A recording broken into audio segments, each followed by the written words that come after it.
Hey everyone, Harry here to talk about the latest skirmish in the Second Circuit involving Trump's efforts to just put off his sentencing in the New York case where he's got 34 criminal convictions. All right, now you may be asking yourself, wait a second, didn't Justice Merchan just give him what he wants, which is to say the sentencing will not take place until after the election, not until November 26th, when it had been scheduled for September 18th. And the answer to that is exactly. And that weakens Trump's already weak motion. But this involves the effort that he had last made unsuccessfully before asking Merchan to put it off, and that was a second removal motion. So remember that. It's hard to keep these procedural vehicles straight because basically Trump throws everything possible against the wall.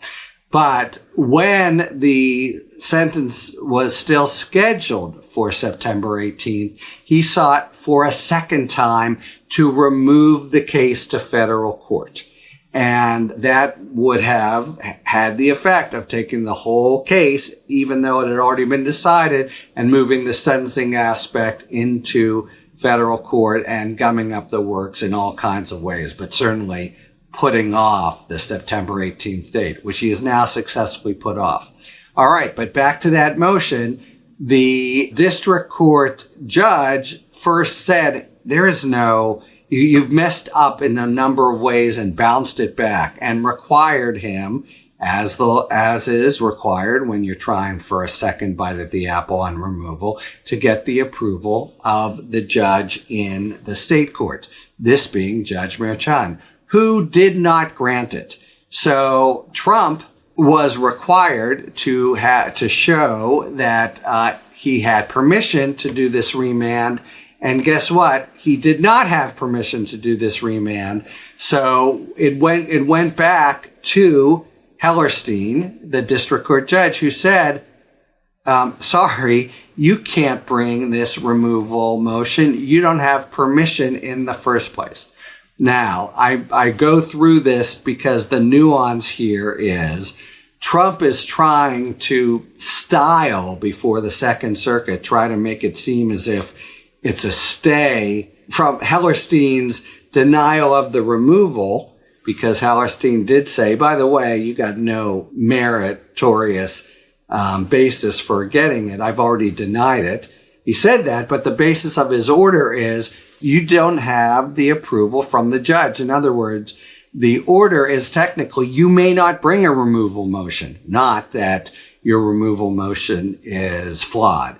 So he is really sort of pulling a fast one in the Second Circuit, trying to get them to stay a determination, but a determination that he doesn't have a basis to bring a removal motion. So there's really nothing to stay. That's the first thing to mention here. And second, the argument for staying, the irreparable harm he's been bemoaning all the way through, is gone also, because to get a stay, you need to show irreparable harm. What was Trump's argument of irreparable harm? Being sentenced before the election and what that would do to public perception and his being unable to face that.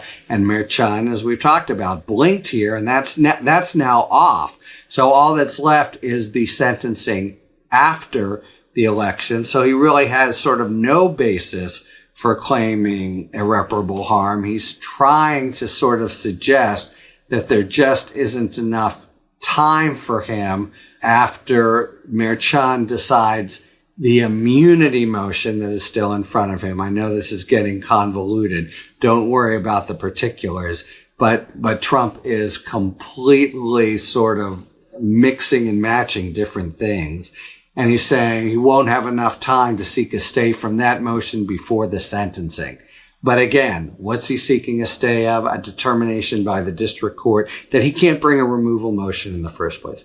Even if they were to stay it, it would mean nothing, because that would just give them time to consider Trump's claim that, he should be able to bring a removal motion. And then he could bring the removal motion. And then the motion could get denied. And then it could go to the Second Circuit. So you see that basically this is Trump trying to manufacture out of thin air a conflict that doesn't really exist. He is nowhere, is exactly at square zero, not square one, on trying to get removal. And again, I understand that this is really a lot of sort of procedural law. So let me just take the big step back and say this is Trump trying in every way, even now that the actual sentencing will not take place until after he's elected. He just doesn't want in any way for Merchan to be able to pronounce sentence on him. And of course, it's not as if it's irrelevant, because November 26th, who knows what state of affairs we now have and what kind of efforts to, for instance, undo a Kamala Harris victory Trump will be trying to achieve, and whether or not a sentence that pronounces him having to, face the accountability for his 34 convictions, whether that could somehow affect the whole mess that he made. Well, mess being an understatement, sort of the whole 2020 stage 2, 2024 of trying to undo an election. For all those, that could be the kind of convoluted mess we're in, and he would want not to be sentenced in the middle of that. So that's the reason it's happening, I think.